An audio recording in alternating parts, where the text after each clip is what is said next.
Hitman Rohit Sharma இன்னைக்கு 2027 world கப்ல ரோஹித் சர்மா விளையாட மாட்டாரு, இங்கிலாண்டோட 3வது ஒன்டேல ரிட்டையர்ட் ஆக போறாரு அப்படின்ட்டு பல பொருளையை கிளப்பி விட்டுட்டு இருக்காங்க. ஏன் அவரை ரிட்டையர்ட் ஆக்குறதுக்கு மேனேஜ்மெண்ட்ல இருந்து பல பேர் கங்கணம் கட்டிட்டு அலைஞ்சாலும் அவர் பேட்ல இருந்த இந்த ஹிஸ்டரியை யாராலையுமே அழைக்க முடியாது. அதுல 5 விதமான யாராலையும் முறியடிக்க முடியாத ஹிஸ்டரி இதுல சொல்றேன், கேட்டுக்கோங்க. ஒன்டே மேட்ச்ல அவன் ஒரு செஞ்சுரி போடுவான், 2 செஞ்சுரி போட மாட்டான் அப்படின்னு நினைச்சிட்டு இருக்கல, இவர் ஒரு டபுள் செஞ்சுரி நாயகனாவே வளர்ந்திருக்காரு. அதுவும் ஒன்டே ஹிஸ்டரியில இண்டிவிஜுவலா ஹையஸ்ட் ஸ்கோரும் இவர் தான் வச்சிருக்காரு. 2014 ஸ்ரீலங்காக்கு எதிராக ஈடன் கார்டன்ல வச்சு 177 பாலுக்கு 264 ரன்.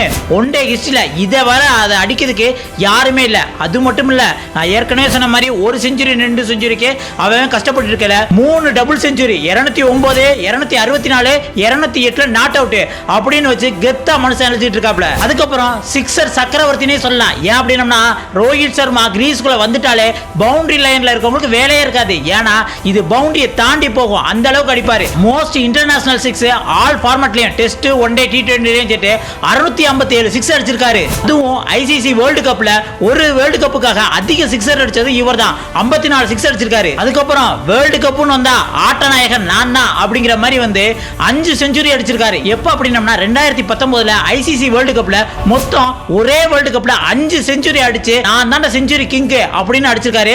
மொத்த வேர்ல்டு கப்ல 7 செஞ்சுரி அடிச்சிருக்காரு. இவரை பீட் பண்றதுக்கு இன்னும் அந்த செஞ்சுரி அடிக்க ஆள்ல தான் சொல்லலாம். அடுத்து T20 டொமஸ்டிக்னு பார்த்தோம் அப்படின்னா T20ல இந்தியாவுக்காக 5 செஞ்சுரி அடிச்சிருக்காரு. அதுவும் ஃபாஸ்டஸ்ட் செஞ்சுரியா இந்தியாவுக்காக 35 பால் அடிச்சிருக்காரு. இதுக்கப்புறம் IPL சொல்லவா வேணும், மும்பை இந்தியன்ஸுக்காக 5 கப்பு 2013 15 17 19 20 அப்படின்ட்டு 5 கப்பு அடிச்சு கொடுத்துருக்காப்ல. சரி, இதுல தான் இப்படி கலக்கினார் அப்படின்னா 2009 டொமஸ்டிக்ல 309 ரன் மும்பைக்காக குஜராத்துக்கு எதிராக அடிச்சிருக்கு, அன்பீட்டனா இருந்திருக்காரு. இது இல்லாம 2024 T20 கப்பு அடிச்சு கொடுத்துருக்காப்ல.